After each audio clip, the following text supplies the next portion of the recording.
ಹರೇ ಶ್ರೀನಿವಾಸ. ಎಲ್ಲರಿಗೂ ನಮಸ್ಕಾರ. ಉಮಾಶ್ರೀಧರ್ ಚಾನಲ್ಗೆ ಸ್ವಾಗತ. ಇವತ್ತಿನ ವಿಡಿಯೋದಲ್ಲಿ ನೈವೇದ್ಯವನ್ನು ದೇವರಿಗೆ ಹೇಗೆ ಇಡಬೇಕು. ನಾವು ಮನೆಯಲ್ಲಿ ದೇವರ ಪೂಜೆ ಮಾಡ್ತೀವಿ ಅಲ್ವಾ, ಪೂಜೆ ಮುಗಿದ ಮೇಲೆ ದೇವರಿಗೆ ನೈವೇದ್ಯ ಇಡ್ತೀವಿ. ಅನ್ನ ಮಾಡಿರ್ತೀವಿ, ಸಾರು ಮಾಡಿರ್ತೀವಿ, ಪಲ್ಯ ಮಾಡಿರ್ತೀವಿ, ಸಿಹಿ ತಿಂಡಿ ಮಾಡಿರ್ತೀವಿ. ಏನಿದೆಯೋ ಅದನ್ನೆಲ್ಲ ಒಂದು ತಟ್ಟೆಯಲ್ಲಿಟ್ಟು ದೇವರ ಮುಂದೆ ಇಡ್ತೀವಿ. ಆದರೆ ನಿಮಗೆ ಒಂದು ವಿಷಯ ಗೊತ್ತಾ?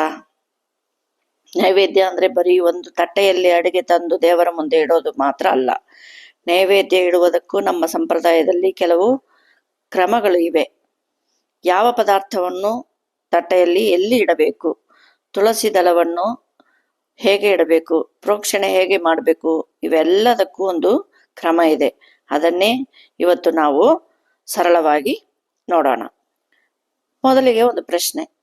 ನಾವು ದೇವರಿಗೆ ನೈವೇದ್ಯ ಇಡ್ತೀವಿ. ಸ್ವಲ್ಪ ಹೊತ್ತಿನ ನಂತರ ತಟ್ಟೆ ನೋಡಿದ್ರೆ ಅನ್ನ ಹಾಗೆ ಇರುತ್ತದೆ, ಪಾಯಸ ಹಾಗೆ ಇರುತ್ತದೆ, ಸಿಹಿ ತಿಂಡಿ ಕೂಡ ಹಾಗೆ ಇರುತ್ತದೆ.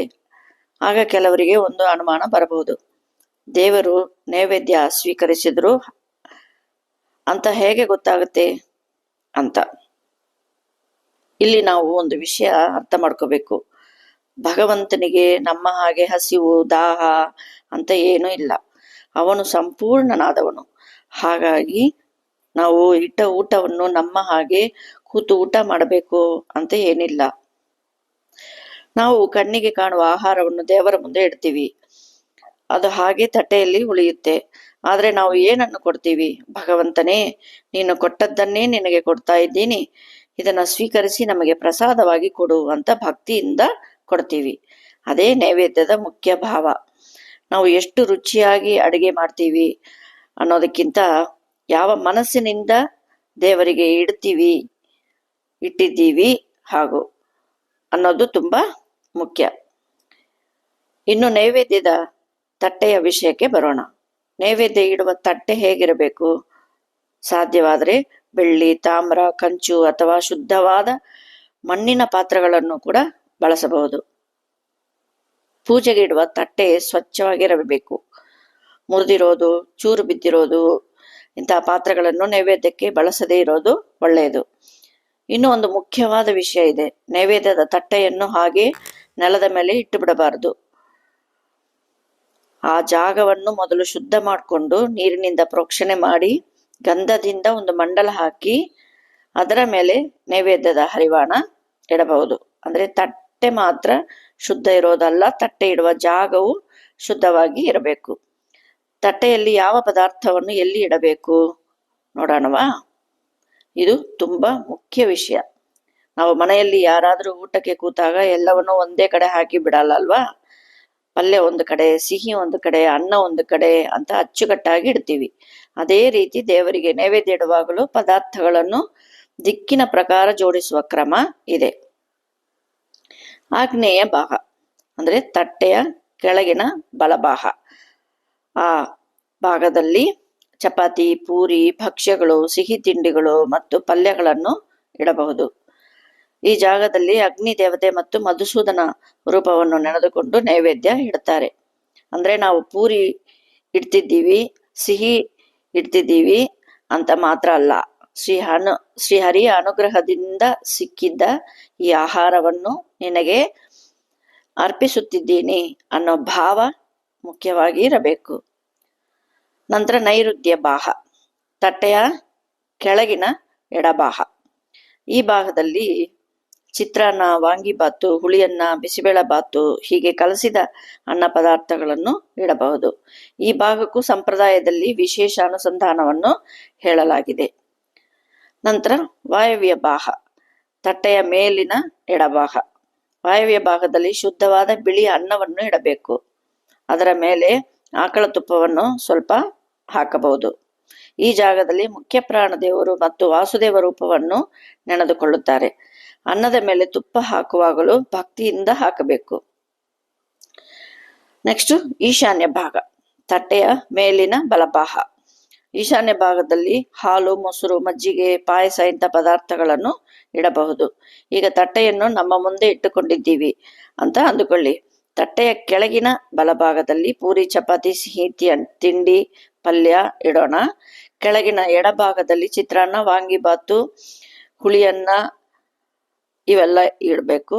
ಮೇಲಿನ ಎಡಭಾಗದಲ್ಲಿ ಬಿಳಿ ಅನ್ನ ಇಟ್ಟು ಅದರ ಮೇಲೆ ತುಪ್ಪ ಹಾಕಬೇಕು. ಮೇಲಿನ ಬಲಭಾಗದಲ್ಲಿ ಹಾಲು, ಮೊಸರು, ಮಜ್ಜಿಗೆ, ಪಾಯಸ ಇವೆಲ್ಲ ಹಾಕಬೇಕು. ಮಧ್ಯದಲ್ಲಿ ಕುಡಿಯೋ ನೀರನ್ನು ಇಲ್ಲಿ ಇಡಬಹುದು. ಈ ಭಾಗವನ್ನು ರುದ್ರದೇವರ ಸ್ಥಾನ ಅಂತ ಸಂಪ್ರದಾಯದಲ್ಲಿ ಹೇಳುತ್ತಾರೆ. ತಟ್ಟೆಯ ಮಧ್ಯದಲ್ಲಿ ಶುದ್ಧವಾದ ಕುಡಿಯುವ ನೀರನ್ನು ಇಡಬಹುದು. ಹೀಗೆ ತಟ್ಟೆಯನ್ನು ಅಚ್ಚುಕಟ್ಟಾಗಿ ಜೋಡಿಸಿಕೊಂಡು ನೈವೇದ್ಯಕ್ಕೆ ಸಿದ್ಧ ಮಾಡಿಕೊಳ್ಳಬಹುದು. ತುಳಸಿ ದಳ ಯಾಕೆ ಇಡಬೇಕು? ಇನ್ನು ಬಹಳ ಮುಖ್ಯವಾದದ್ದು ತುಳಸಿ. ಶ್ರೀಹರಿಗೆ ತುಳಸಿ ತುಂಬಾ ಪ್ರಿಯ. ಆದ್ದರಿಂದ ನೈವೇದ್ಯ ಮಾಡುವಾಗ ತುಳಸಿ ದಳವನ್ನು ಇಡುವ ಸಂಪ್ರದಾಯ ಇದೆ. ಒಂದು ಶ್ಲೋಕ ಇದೆ, ತುಳಸಿ ದಳ ಹೀನಂ ತು ಯತ್ ಕೃತಂ ಪೂಜನಂ ಭವೇತ್ ನ ಗೃಹಣಾತಿ ಮಹಾದೇವ ನೈವೇದ್ಯಂ ಚ ಕದಾಚನ. ಅದಕ್ಕಾಗಿ ಶುದ್ಧವಾದ ತುಳಸಿ ದಳವನ್ನು ನೈವೇದ್ಯದ ಮೇಲೆ ಭಕ್ತಿಯಿಂದ ಇಡುತ್ತಾರೆ. ನೀರು ಇದ್ದರೆ ಅದರ ಮೇಲೂ ತುಳಸಿ ದಳವನ್ನು ಹಾಕಬೇಕು. ಇಲ್ಲಿ ತುಳಸಿ ಅಂದ್ರೆ ಬರೀ ಒಂದು ಎಲೆ ಅಂತ ನೋಡಬಾರ್ದು. ಶ್ರೀಹರಿಗೆ ಪ್ರಿಯವಾದ ತುಳಸಿಯನ್ನು ಭಕ್ತಿಯಿಂದ ಅರ್ಪಿಸಿದ್ದೀವಿ ಅಂತ ಮನೋಭಾವ ಇರಬೇಕು. ಈಗ ಪ್ರೋಕ್ಷಣೆ ಮಾಡೋಣ. ನೈವೇದ್ಯ ಎಲ್ಲವನ್ನು ಇಟ್ಟ ಮೇಲೆ ಪ್ರೋಕ್ಷಣೆ ಮಾಡಬೇಕು. ಉದ್ಧರಣೆಯಿಂದ ಸ್ವಲ್ಪ ನೀರು ತೆಗೆದುಕೊಂಡು ತಟ್ಟೆಯ ಸುತ್ತಲೂ ಪ್ರದಕ್ಷಿಣೆಯಾಗಿ ಪ್ರೋಕ್ಷಣೆ ಮಾಡಬಹುದು. ಆ ಸಮಯದಲ್ಲಿ ನಿಮ್ಮ ಮನೆಯ ಆಚಾರದ ಪ್ರಕಾರ ಗಾಯತ್ರಿ ಮಂತ್ರ ಅಥವಾ ಗಂಡಸರು ಇದೆಲ್ಲವೂ ಪುರುಷರೇ ಮಾಡಬೇಕು. ನಾನು ಹೇಳೋದು ಇವೆಲ್ಲ ಪುರುಷರಿಗಾಗಿ ಹೇಳ್ತಾ ಇದ್ದೀನಿ. ಪುರುಷರು ಇಲ್ಲ, ಊರಲ್ಲಿ ಇದ್ದಾರೆ, ಮೈ ಹುಷಾರಿಲ್ಲ ಆಗಿ ಇರುವಾಗ ಸ್ತ್ರೀಯರು ಕೂಡ ಮಾಡಬಹುದು ಅಂತ ಶಾಸ್ತ್ರ ಹೇಳುತ್ತದೆ. ಪುರುಷರಾಗಿ ಇದ್ರೆ ಓಂ ನಮೋ ನಾರಾಯಣಾಯ ಅಂತ ಹೇಳಬೇಕು. ಸ್ತ್ರೀಯರು ಬರೀ ನಮೋ ನಾರಾಯಣ ಅಂತ ಹೇಳಿದ್ರೆ ನಡೀತದೆ. ಯಾವ ಶ್ಲೋಕಗಳು ಏನು ಬೇಕಾದಿಲ್ಲ ಸ್ತ್ರೀಯರಿಗೆ.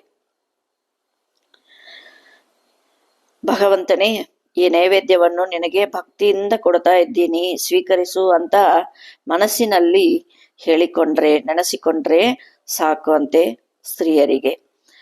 ನೈವೇದ್ಯ ಇಟ್ಟ ಮೇಲೆ ಏನು ಮಾಡಬೇಕು? ಇದು ಕೂಡ ತುಂಬಾ ಮುಖ್ಯ. ನೈವೇದ್ಯವನ್ನು ದೇವರ ಮುಂದೆ ಇಟ್ಟ ತಕ್ಷಣ ನಾವು ಅದನ್ನೇ ನೋಡ್ತಾ ನಿಲ್ಲಬಾರದು. ಕೈ ಮುಗಿದು ದೇವರನ್ನು ನೆನೆಸಿಕೊಂಡು ಕಣ್ಣು ಮುಚ್ಚಿಕೊಂಡು ಸ್ವಲ್ಪ ಹೊತ್ತು ಪ್ರಾರ್ಥನೆ ಮಾಡಬಹುದು. ಆ ಸಮಯದಲ್ಲಿ ಮನಸ್ಸು ಬೇರೆ ಕಡೆ ಹೋಗಬಾರದು. ಶ್ರೀಹರಿಯೇ, ನೀನೇ ಸ್ವೀಕರಿಸಿ ಇದನ್ನು ಪ್ರಸಾದವಾಗಿ ನಮಗೆ ಕೊಡುವಂತ ಭಕ್ತಿಯಿಂದ ಪ್ರಾರ್ಥನೆ ಮಾಡಬೇಕು. ನೈವೇದ್ಯದ ನಿಜವಾದ ಅರ್ಥ ಏನು ನೋಡಿ. ನಾವು ಮನೆಯಲ್ಲಿ ಅಡಿಗೆ ಮಾಡುವಾಗ ನಾನೇ ಮಾಡಿದೆ, ನನ್ನ ಅಡಿಗೆ, ನನ್ನ ಶ್ರಮ ಅಂತ ಅಂದುಕೊಳ್ಳಬಹುದು. ಆದರೆ ದೇವರ ಮುಂದೆ ಇಡುವಾಗ ಆ ಭಾವ ಸ್ವಲ್ಪ ಬದಲಾಗಬೇಕು. ಯಾಕೆಂದ್ರೆ ಅಡಿಗೆ ಮಾಡಲು ಬೇಕಾದ ಅಕ್ಕಿ ಯಾರು ಕೊಟ್ರು, ನೀರು ಯಾರು ಕೊಟ್ರು, ಬೆಂಕಿ ಯಾರು ಕೊಟ್ರು, ನಮಗೆ ಅಡಿಗೆ ಮಾಡುವ ಶಕ್ತಿ ಯಾರು ಕೊಟ್ರು?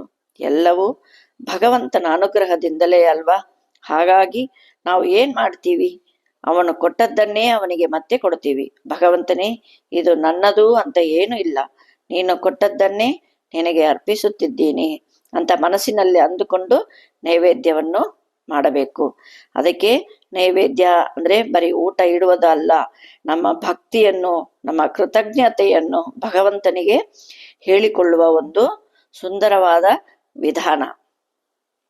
ಹಾಗಾಗಿ ಮನೆಯಲ್ಲಿ ನೈವೇದ್ಯ ಮಾಡುವಾಗ ತುಂಬಾ ದೊಡ್ಡ ದೊಡ್ಡ ಅಡುಗೆ ಮಾಡಬೇಕು ಅಂತ ಏನೂ ಇಲ್ಲ.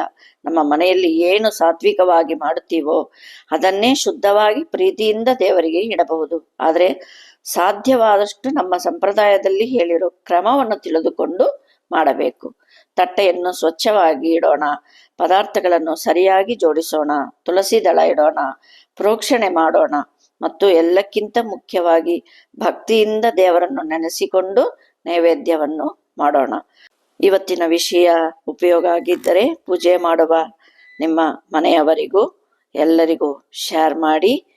ಈ ಚಾನಲ್ ಅನ್ನು ಸಬ್ಸ್ಕ್ರೈಬ್ ಮಾಡಿ. ಹರೇ ಶ್ರೀನಿವಾಸ. ಮುಂದಿನ ವಿಡಿಯೋದಲ್ಲಿ ಸಿಗೋಣ. ಶ್ರೀಕೃಷ್ಣಾರ್ಪಣಮಸ್ತು.